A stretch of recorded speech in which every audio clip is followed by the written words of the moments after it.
So before we start into this unit, we have to look back at the values of the revolution and the revolutionary period.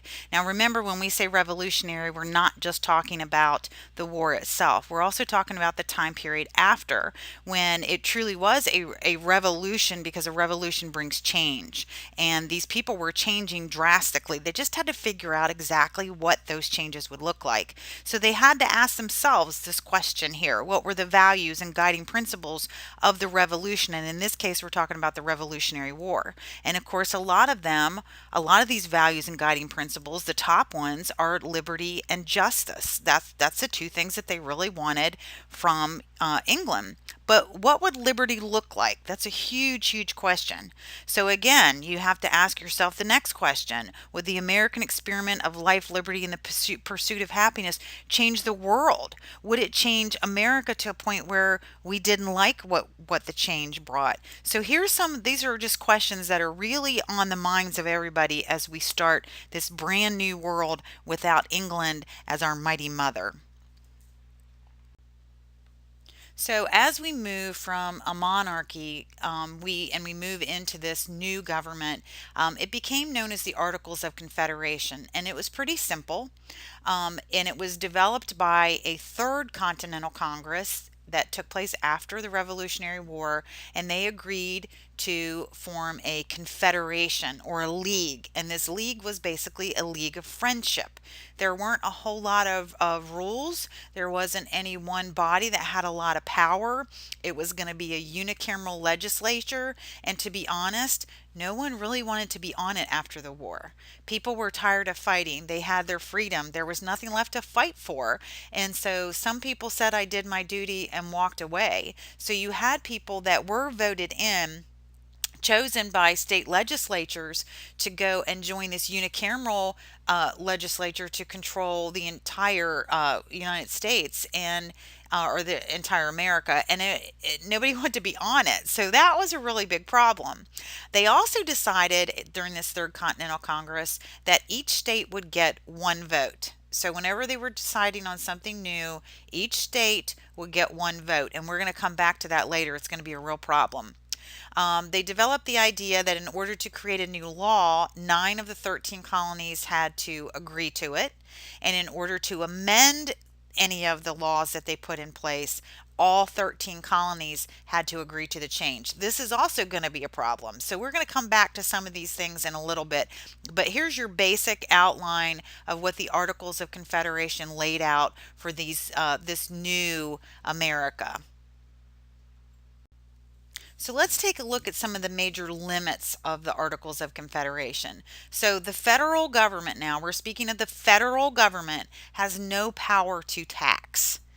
That doesn't even make any sense. You have to make money for your nation somehow, some way. And remember, we're in war debt after the Revolutionary War, so that's a big problem. There's no executive branch. There's no one person in charge, because they were terrified that if they put a person in charge, that would become a king like King George. And so they were terrified of the thought of an executive branch. There was no judiciary branch. So the judiciary branch, hopefully you know this, they're the ones that interpret our laws for us and decide how we look at them. So because there's no federal judiciary branch, you've got each state kind of figuring it out on their own, and there's no unity. So you could go to one state and commit a crime, and your punishment in that state would be totally completely different than it would be in another state. So there really is no unity at all. We said this was going to be a league of friendship, but friends usually have something in common, and these guys are not having a lot in common. There's also no power to regulate trade, even between states. So the federal government could not make laws about trading between the states. So if New Jersey wants to charge Massachusetts a huge tax and not charge North Carolina any, they were allowed to do that. So there were a lot of inequalities in trade. There was no army, which is going to be a huge problem, because Thomas Hobbes said it best. people are evil, and we need somebody to control us. And when we don't have somebody to control us, things run amok. And without an army, that was going to be a real problem. There was also no common currency. So you see here on the side, over here, I have some examples. New Jersey looked completely different than Massachusetts. It was like traveling to a whole new country. Most states in New England had the type of coinage that you see here, but there wasn't any unity as far as monetarily either. So if you went to New Jersey and you wanted to buy something in New Jersey, but you were from somewhere else, you had to get your money exchanged as if you were going to a foreign nation. And sometimes your money was devalued, so it didn't work out very well for everybody. So if the power of the federal government is so weakened, who is going to end up having all the power? It's going to be the states. And that is never a good idea, because the states are not going to agree on really anything. We talked about this before, how North and South already didn't like each other, how New England and Middle and Southern didn't like each other. They're all very different. They see their ways as right. You still have religious fanatics. You still have now you have people that aren't going to church very much, so religion is a problem. No, these people are not going to come together and just do the right thing. So allowing the states to have all the power is the greatest weakness of all. Now, on the next slide, I'm going to go back a little bit. I want to show you the very first common currency, only because it is flippin' hilarious. And of course, who's the one that came up with it? Our buddy, Ben Franklin. So here is the first American penny. Now this is the American penny, which means that everybody was using this penny in all of the states. So the thing that I think is so hilarious is this person, and I don't know why, because Ben Franklin was actually a pretty good artist and did some crazy beautiful things in his lifetime. But he designed this and sketched this out, and this person that you see, a lot of people think it's a really bad rendition of George Washington. Nope, it's not. It's Lady Liberty. That's actually a girl. Doesn't she look like she's terrified of something? A lot of people refer to this as the chain penny or the chain cent, because you can see the chains wrapped around it there. But again, this was a Ben Franklin idea. I don't know. Maybe he was drinking that night. I just think it's ugly. So we're going to move on from here.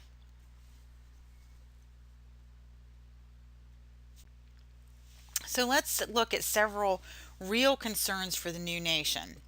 And these are going to fall under territory and boundaries for this slide.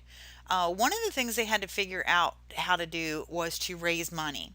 And they also needed to figure out how to bring new territories that really they rightfully owned with the treaty. They owned it. And the area I'm talking about is what you see in front of you, the Northwest Territory.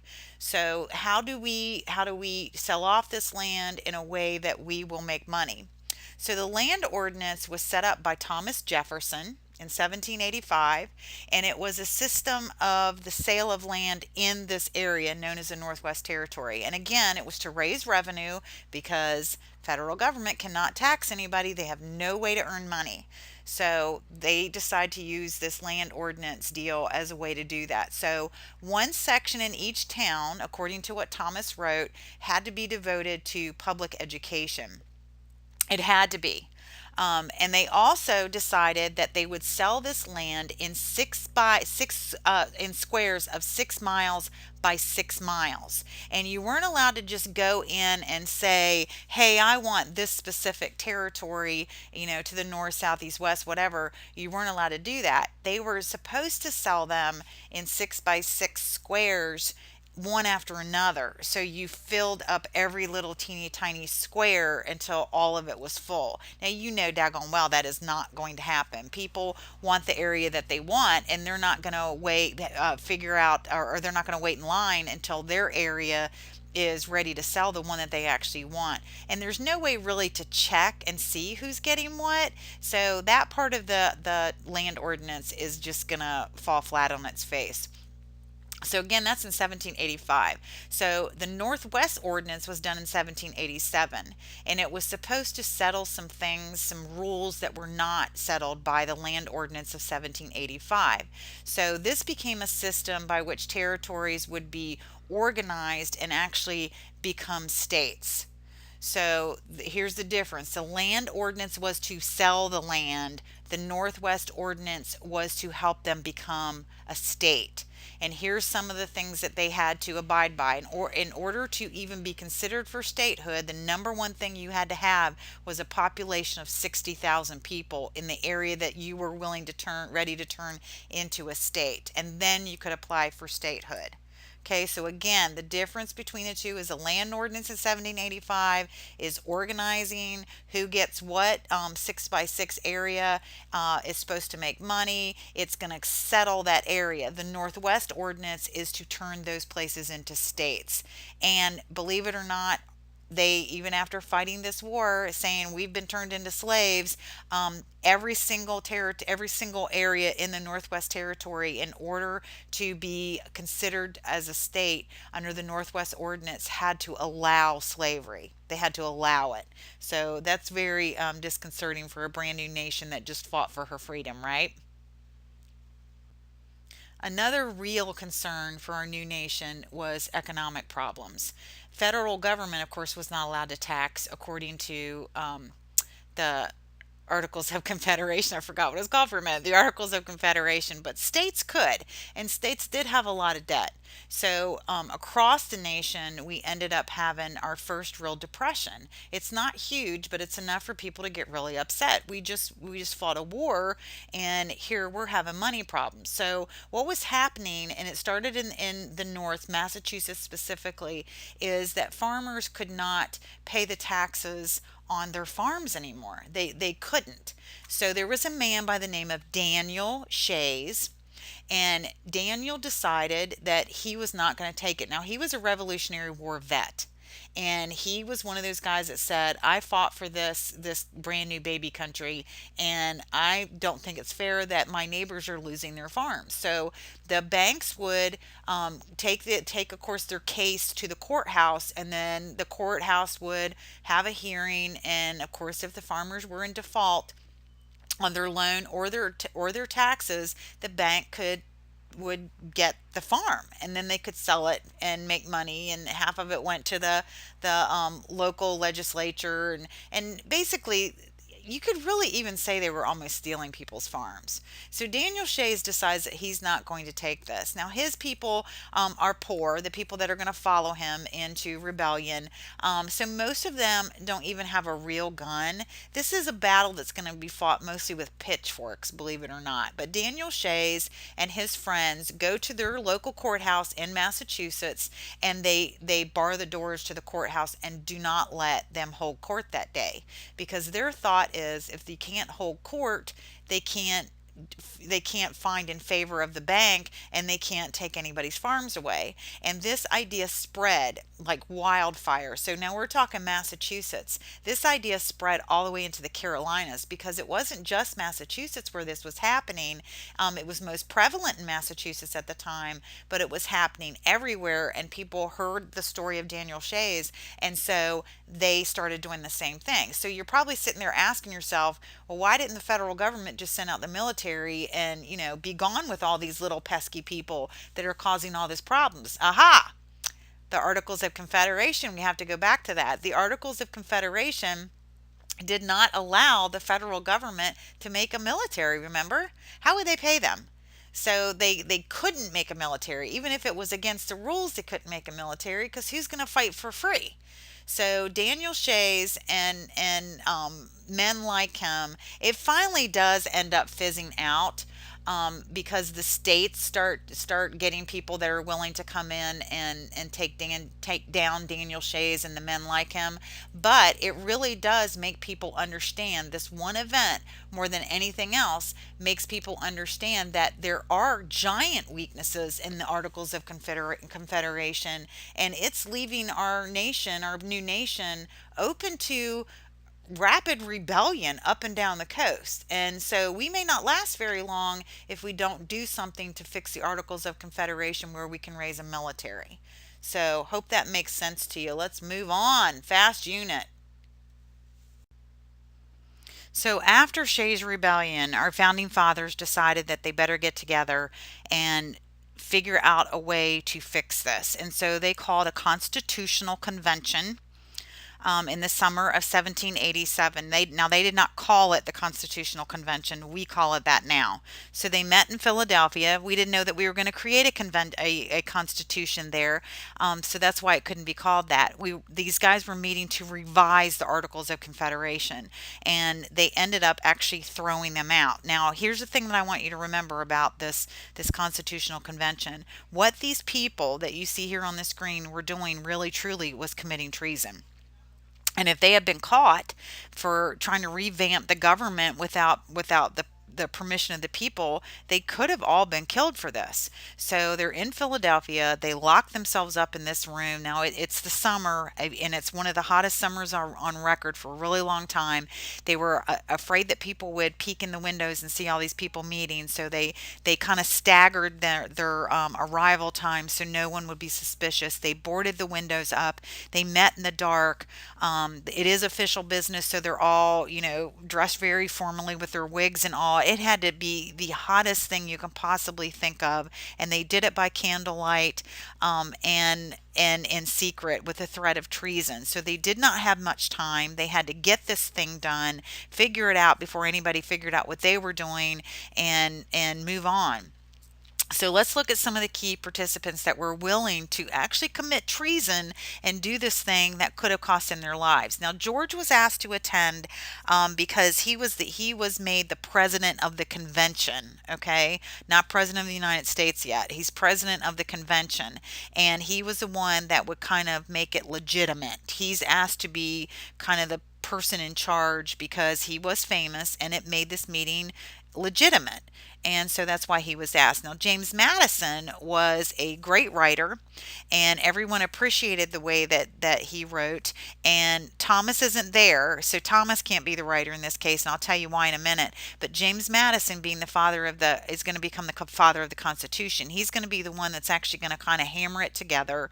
He's going to physically write it. He's also the only guy who was smart enough to realize they better take notes so that future generations will know what was said here and who was here, and how it happened. And so James Madison is not just the father of the Constitution, he's the guy that took all the notes. That's how I'm able to teach you what happened, because he wrote it down.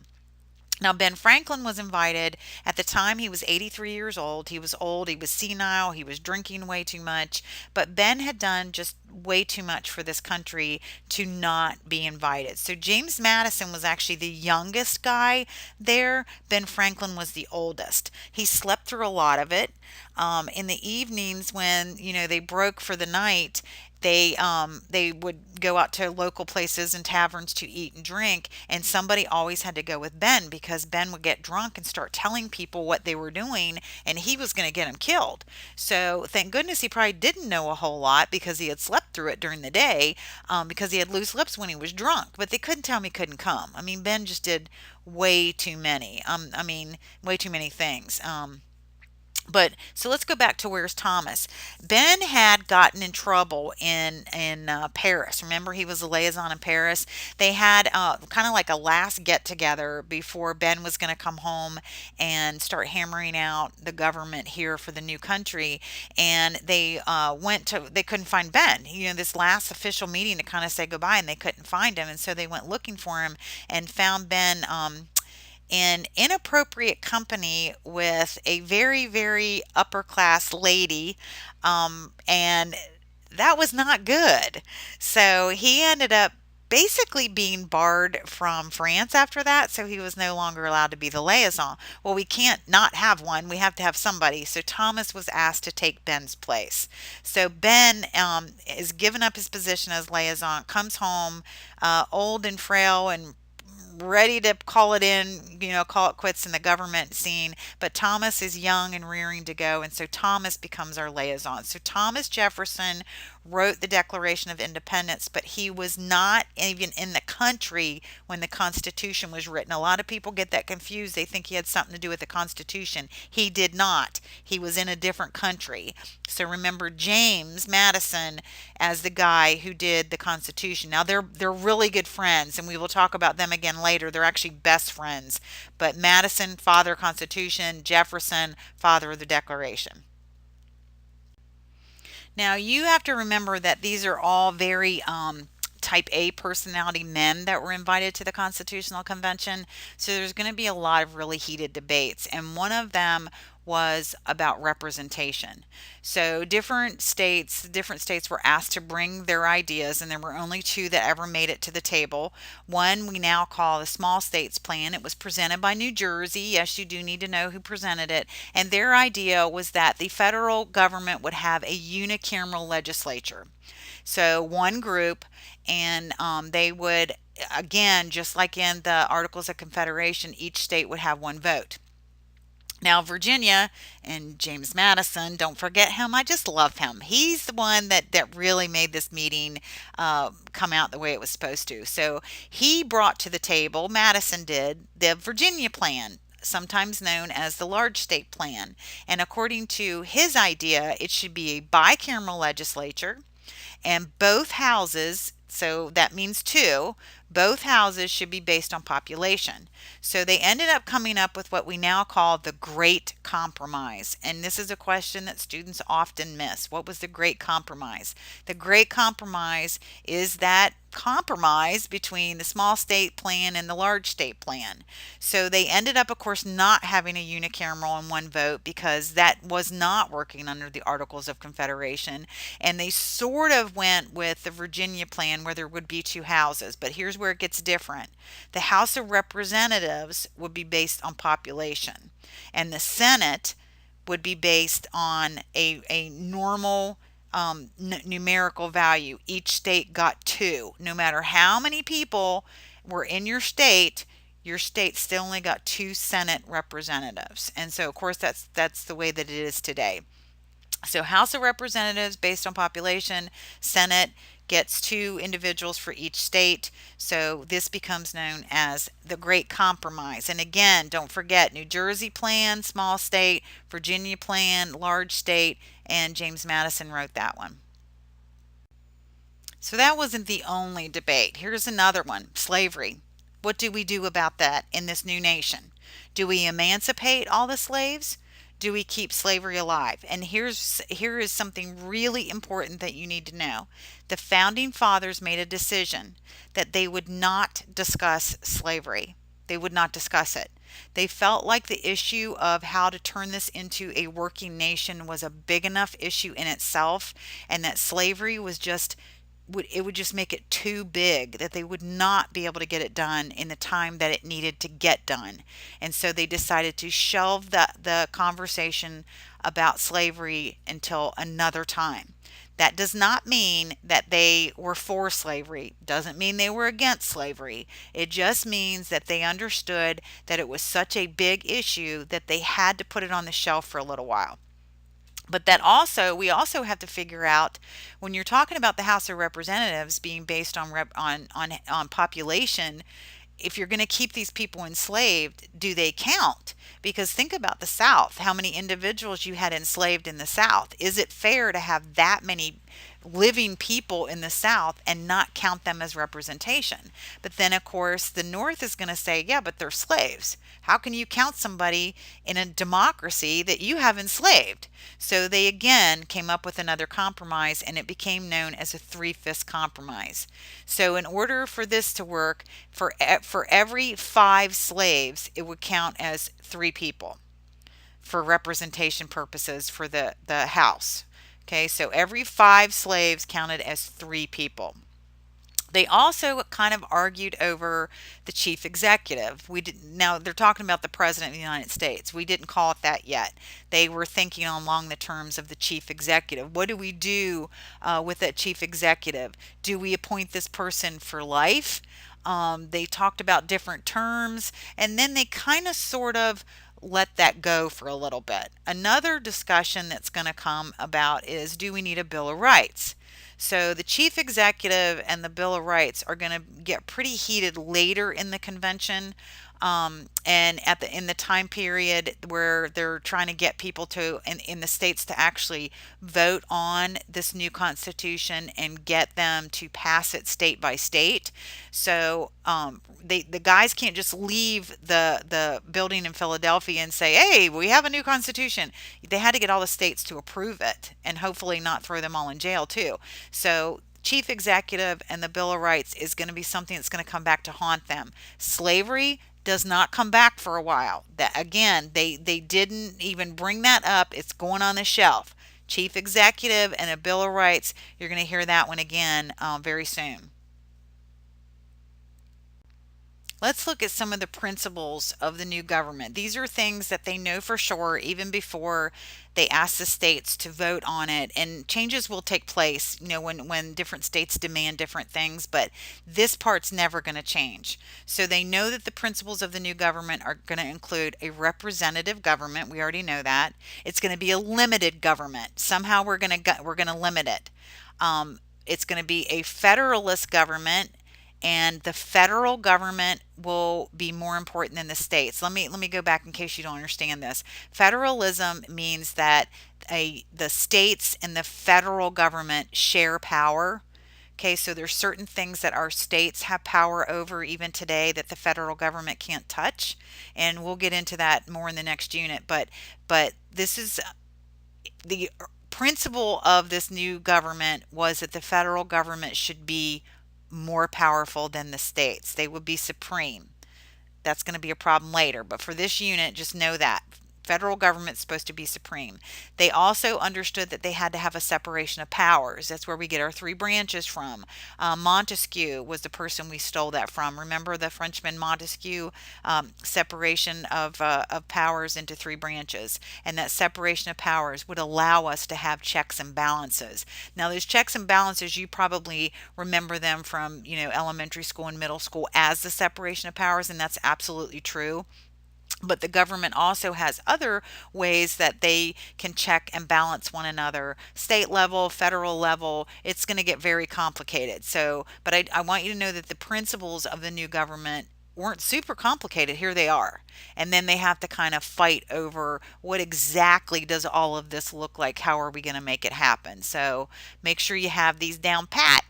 Hint, hint, hint, hint.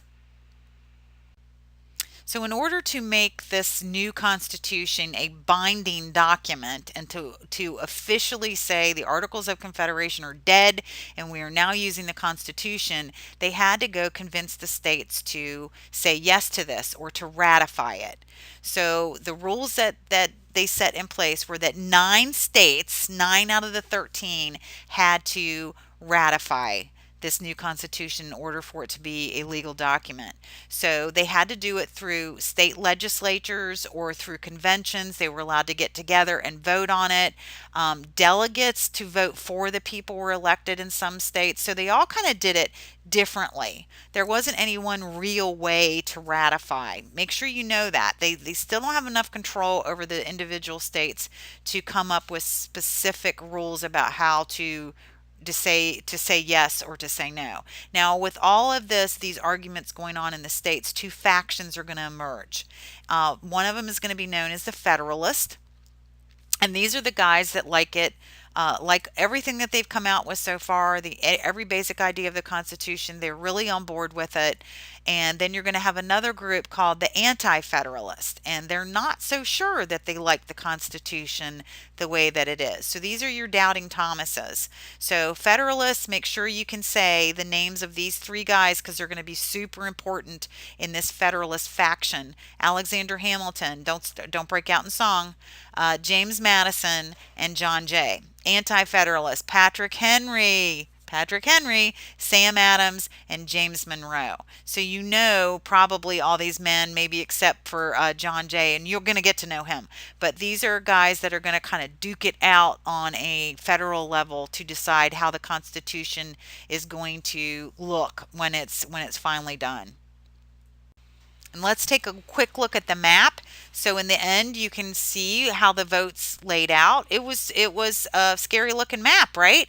Look at the majority in green for ratification, the majority against it for ratification, and then you have a whole bunch of people that were completely divided. We're not even going to look at the no returns because, they're not organized enough.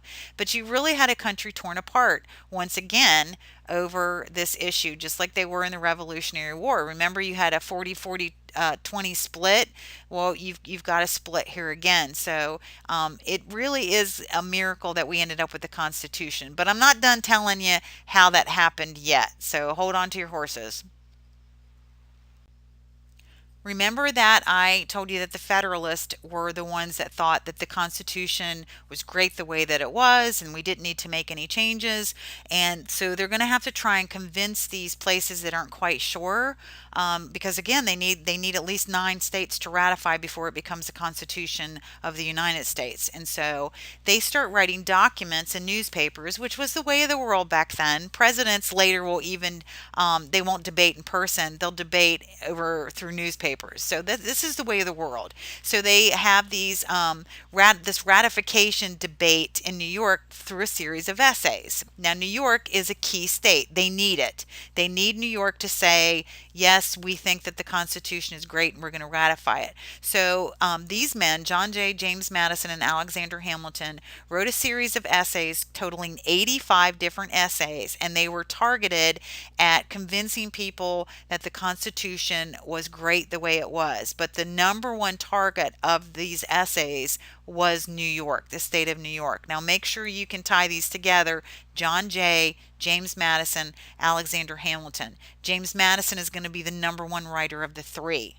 And again, it is mostly targeted at New York. They need New York to get this ratification to happen. So the Federalist Papers, series of essays to convince people to ratify. So what it boils down to with the Federalist Papers and the Federalists saying that they liked it the way it was and the Anti-Federalists saying we don't, the biggest argument that it came down to is whether or not we need a Bill of Rights. The Federalists said we do not. It's pretty obvious what kind of rights we have through the Constitution.